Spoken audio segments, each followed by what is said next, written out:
be by your side. I always find a way. I love you too much to lose your sweet dancing. All right, folks, we're back. Street Disciplez Radio. As we're live, rocking and rolling here. We have our guest on the line. He's coming to us via the West Coast, and he goes by the name of Boobie Soprano. What's going on with you, fam? How's everything going? Everything is good, man. How you doing? Everything is cool with me, man. Everything is cool. Now, you're a new artist coming out of the West Coast, correct? Correct. I've been doing my thing for a minute, but I'm just about to put something out. All right. Now, what camp are you hailing from? Whole banging, Mac 10. Mac I'm 10. a solo artist, so I don't really have a camp, but I'm under Mac 10 umbrella. All right. Now, how did that whole situation come about? I started off writing and producing for Whole Banging, and I kind of just perfected my craft, and just now finally feel comfortable with giving the people something to hear from me. Your history goes back further than that, right? Weren't you discovered by one of Westside Connection when you were 12 or something on a video shoot? Well, yeah, me and Mac 10, we always been close, and they used to let me walk in the videos and stuff like that. I basically been up under Mac 10 for about 15 years.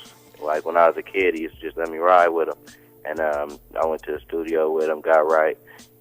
Start messing around with the equipment and writing and stuff like that, and that's basically how I got my start. So, my nigga, you started out as a professional Crip walker. I know, right? Professional. You got some crazy stories you can tell us real quick, or at least Yeah, one? definitely. Like I used to go on tour with Westside Connection, and me and Dub C would have our battles. I had the young legs, and he had the old school walks. And we used to have our own little personal battles. I'm all in the videos, Crip walking. Mac used to stop the show and just let me get my walk on. So you used to battle. You said Dub C Crip walking. Yeah. Like I didn't know niggas could Crip walk battle, nigga. Like, well, How does it's that look? all right in L.A. where basically when you walking, it's like they don't really understand that you kind of you spelling your hood out with your feet, so everybody got a different walk. Nobody Crip walk the same. You feel me? Interesting. yeah, it's sick. Yeah, it's sick. I'm it's not deeper really than just the walk. I'm not really. How do you feel about non-Crips Crip walking? By the way. Well, it's not the Crip walk no more. If you're a non-Crip, it's just you looking retarded, right? Yeah, it's just like a little skip. If you A little skip. Yeah, because my shit is more like a skip, but I did it when Serena Williams won. I Crip walked with her here live. Yeah, live on air. So it's a beautiful thing. Is she a Crip, by the way? She might be. She from Compton, so I wouldn't. She might be Crip affiliated. Yeah, she might got some ties. Okay. All right. She gotta be tied to something. Right. So now, what exactly are you working on right now? What music are you working on currently? I just finished my album. It's called Gangsta Rap. My mixtape, Smoke and Mirrors, is basically all the records that I didn't feel like was album worthy, but still bangers. Right. I'm in the studio Monday through Friday, banging it out. You know what I'm saying? And me and my production team, we put together song packages. We do music for people that don't write their own music, and we try to get checks and sell that music. And the undeniable stuff we just keep for myself. Okay, I'm reading your bio. What is it about the movie Crush Grove that inspired Crush you? Grove. See, hold on. Crush Whoa. Grove. Here we go with this. That's a classic. That's a classic. That inspired you to get into the music Crush industry. Grooving. Boobie. I remember the song and everything. Hold on, Boobie. That was my junk too, Boobie. Hold on for 1 second, my dude. I got to take care of something. I said groove. I read it wrong. Can you just tell me anything about the movie Crush Groove, Miss Didi? It's a hip hop classic. Okay, that's what Myra just said. Do you know anything about the movie? No, I knew that too. Okay. Yeah, so tell us about Crush Grove. No, not tell us about Boobie. it. What made inspire him to become part of the music industry? Yeah. Well, Crush Groove kind of was something that my dad used to put on to just keep me quiet, but it really it just made me fall in love with hip hop, you know, and Run DMC and LL and Fat Boys, you know what I'm saying? So as a kid, just being such a fan of Crush Groove, I knew for a fact that's exactly what I wanted to do. You know what I mean? I knew it. All right. Now, were you actually making decent paper, you know, at this young age, as far as you getting into the game, or Oh are you yeah, really for now? sure. Probably like about 10th, 11th grade, I probably got my first check. You know, working as a ghostwriter, a producer.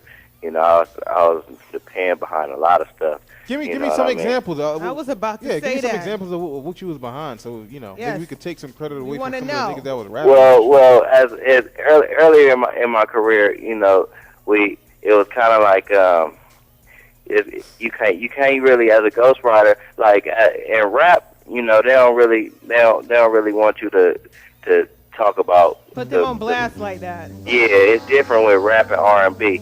Like unless you credit it in the books and stuff like that, you can't really say nothing about it. Now one thing for sure that I did get my credit for was the Hustler's Handbook. Like I produced and pretty much wrote that whole album for Mac 10. The Testimony was a big record on there. But before then, I was doing a lot of stuff like Westside Connections, last album, Terrorist Threats. I worked on that with a producer by the name of Young Trey. So I kind of just been behind the scenes for about 10 years now, man. So basically, over the last, how long have you been working with them, approximately? You said 10 Probably years? about like 10 years plus, 10 years? man. I say about 15 now. It's like 2013. I've been with Max since I was about 12. You know what I'm saying? Just doing my thing musically. I've been rocking with one of probably like in the studio doing my stuff probably like 15, 16 for real. You know, All right, so- I used to just ride with him as a kid, so he used to pick me up from school and shit. All right, so that sounds a little bit out of hand. Suspect. Right. But other than that, you know, you basically Nah, also real shit. Like it's I'm different. Like we like uncomfortable. I like it. That's like my big brother. You know what I'm saying? Our moms is like best friends. So That's what he Michael was like a used to say. big brother to me. So you when know you what got I'm saying? when you got out of school, did he roll the window down? Did he offer you candy? Man, he'd be in the Honda wagon bumping yo-yo. Oh man! All right, listen. I don't want to know about anyone's yo-yo, but you Nah, wrote. you sick. But you wrote basically, and I'm just kind of summing up the story. You basically wrote for Mac 10, Dub C, and whoever else in that camp. Well, not really Dub C, just Mac. I was Mac's protege, so Mac brought me in, and I'll be in the studio with them and just giving ideas, hooks, stuff like that. You know, I was just basically a part of the Westside Connection. All right, well, let it go, man. Okay. You have an upcoming album that's going to be released in March.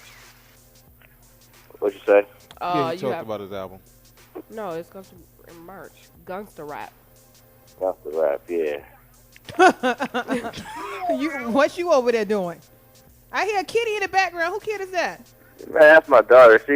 She would be quiet until she sees me on the phone. She just want to be on the phone. Now, why do they call you the new generation of Too Short? And this is what Glasses Malone said. Now, usually I don't take these quotes too literal. Yeah. Sometimes the artists don't even know what the hell's on their bio, but it says here that they're calling you the Too Short of this generation. Why is that? Probably because like I talk crazy on the mic. I like the club shit just come natural for me.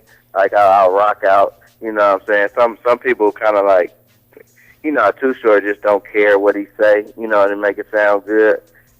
On the contrary, I think he cares very much. So what he says, I just think it's so calculated that you niggas think he doesn't care. He doesn't care, right? Yeah. Well, yeah, exactly.